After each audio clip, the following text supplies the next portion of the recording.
Hey everyone, my name is Julia Wally. I'm a sophomore here at the University of Illinois, and I am with Sigma Alpha Ag in the classroom. So today I'm going to give you a little presentation on llamas. So let's get started. So first I want you to think to yourself, what is a llama and what does it look like? So here on this page, I have two different animals present. I want you to guess which one is the llama. And if you guessed it's the one on the top that's more white looking, you are correct. And the bottom one is a camel. So actually llamas and camels are part of the same family, the Camelidae family. But llamas have some defining characteristics that make them a little bit different than the camels.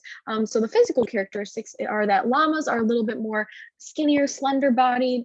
They have shorter tails. They have smaller heads than like a camel.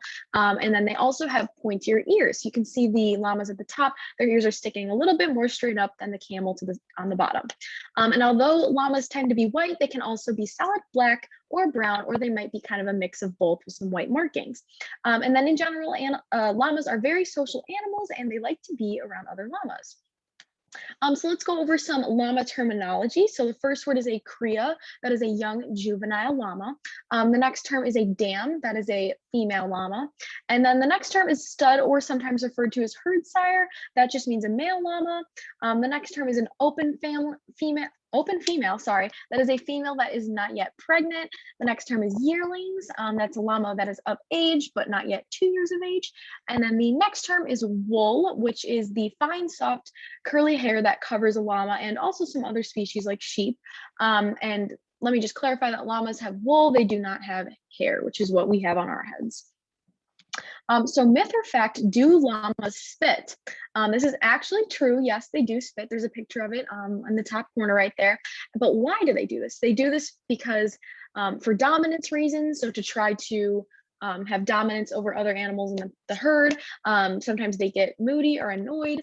They also do it if they're feeling threatened. So it's more of like a protection mechanism. So where are llamas located?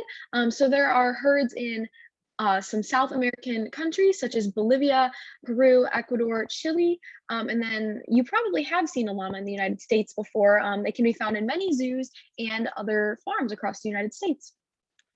And what does a llama eat? So a llama is what is known as a herbivore, which is a little different than us humans. We are omnivores, so we eat plants and meat, but llamas are herbivores, so they just eat plants. So they eat things like vegetation in the wild, they eat grasses, they eat shrubs, things like that.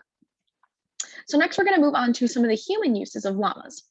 So llamas, their main purpose is to be a pack animal. So what is a pack animal? A pack animal is an animal that is used to transport goods, freight, supplies, etc. from one place to another. Other pack animals includes donkeys and camels, and these pack animals are utilized in areas where a car or any other sort of like wheeled vehicle is not really able to get through. So these are places like mountains, areas that are super rugged with rough terrain where a car simply wouldn't be able to get through. So as you guys can kind of see, there are some llamas here with some packages on them, and they're transporting them from one part of the country or city to another. Another important human use of llamas is their wool. So llamas can be sheared for then their wool to go to wool production. You can see that in the bottom corner there. And then how much is shaved or how frequently they're shaved really just kind of depends on the llama itself. And then that wool is then used to create yarn that is used to create various things, household things like blankets. They're used to create like socks. I'm sure you guys have heard of like wool socks before to keep your feet warm in the winter. So yeah, wool yarn can really be used for a lot of different things. Another interesting human use of llamas is for guarding livestock. So llamas themselves can be a little bit more expensive initially, but llamas actually make really great garters for livestock. So in the long term, they will save a farmer money. And then some types of animals that they guard include poultry, sheep, goats, and cattle. And as you can see in this picture, there's a llama guarding some sheep. And then typically males that have not been used for breeding are the llamas that will be used to guard. And then one final human use of llamas is for showing and companionship. So llamas, believe it or not, actually do make excellent pets. They have a pretty mellow temper. They have a good temper. They're low maintenance, and generally they're pretty healthy animals. So if you were to ever own a llama one day, some basics is that you just need to make sure that they have a proper diet to maintain their wool and their coat. They need to have like the correct property, correct enclosure, area, space for them to move around. You have to find a veterinarian that will be able to care for your llama if they happen to get sick. And then they are also, like I mentioned, very social animals. So consider taking in more than one llama if you could. And then one final use of llamas is for livestock shows.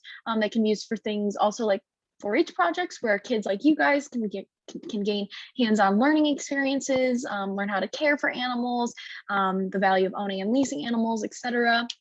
And then llamas are very easy to train, believe it or not. So they can be really easily trained to participate in livestock shows. So that is all I have for you guys today about llamas. I hope I convinced you guys to one day own a llama as a pet. But that's all I have. Thank you guys for listening to me today. Bye.